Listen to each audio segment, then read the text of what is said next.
দেখুন বন্ধুরা, আজকে দেখাবো করলা পাতা। আমার গাছে হচ্ছে ছাদ বাগানের টবে হয়েছে করলা গাছ, সেখান থেকে পাতাগুলো ছিঁড়ে নিয়েছি। এটা হচ্ছে বেসন দিয়ে বড়া করব, একটু ময়দা দিয়ে। কিভাবে দেবো একটু মিষ্টি। করলা পাতাটা যে বড়া করব বন্ধুরা, সেটা হচ্ছে এখানে যে বেসন নিয়ে নিলাম, আর এর মধ্যে দেবো হচ্ছে অল্প ময়দা,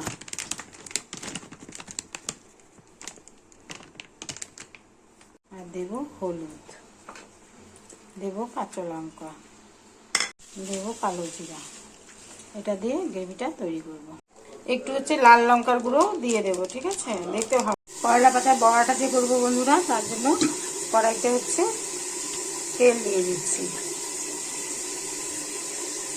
তেলটা গরম হলে তারপরে বড়াটা করবো। গ্রেভিটা তৈরি হয়ে গেছে, এর মধ্যে হচ্ছে পাতাগুলো দিয়ে দেবো। একটা একটা করেও করা যাবে, দুটো তিনটে একসাথে করে নিয়েও করা যাবে, ঠিক আছে?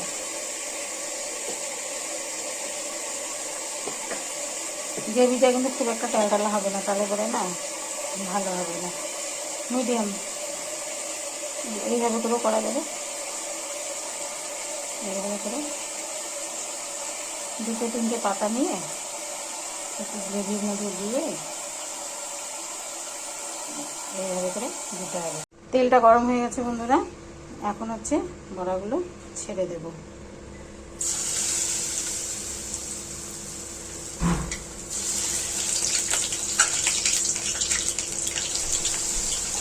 আপনারা এইভাবে করে একদিন খাবেন, করলা পাতার বড়া খেতে কিন্তু দুর্দান্ত হয়।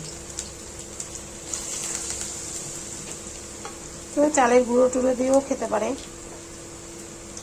বেকিং সোডা টোডা দিয়ে, তাহলে আরও মুচমুচে হবে। আমি এমনি নর্মালি করছি, ঘরোয়া পদ্ধতিতে যা ছিল বাড়িতে সেটা দিয়েই করছি। ময়দা ছিল, বেসন ছিল, কালো জিরা, কাঁচা লঙ্কা, লবণ, হলুদ, মিষ্টি, এগুলো দিয়েই করছি।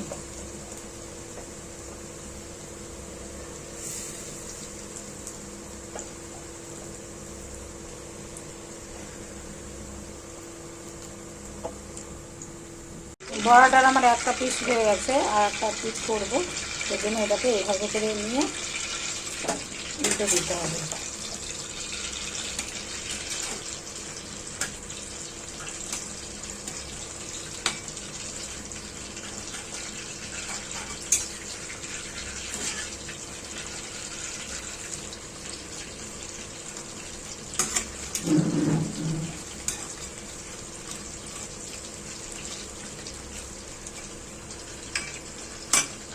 এই যে বন্ধুরা, ছাদ বাগানে যে করলা গাছ হয়েছে সেই পাতার বড়া, এগুলো হচ্ছে গরম গরম ভাতের সাথে খান, এটাও গরম, বেশ মুচমুচে হবে।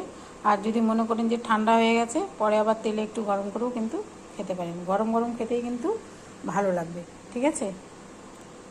আমার এই টিপসটি যদি ভালো লাগে তাহলে অবশ্যই লাইক শেয়ার কমেন্ট করবেন। আর আপনারা প্রত্যেকে তো করলা খান, তার বীজটা হচ্ছে টবে ফেলে দিবেন, দেখবেন সুন্দর গাছ হবে, আর তার থেকেই পাতা হবে, সেটাই হচ্ছে আপনারা খেতে পারবেন টাটকা।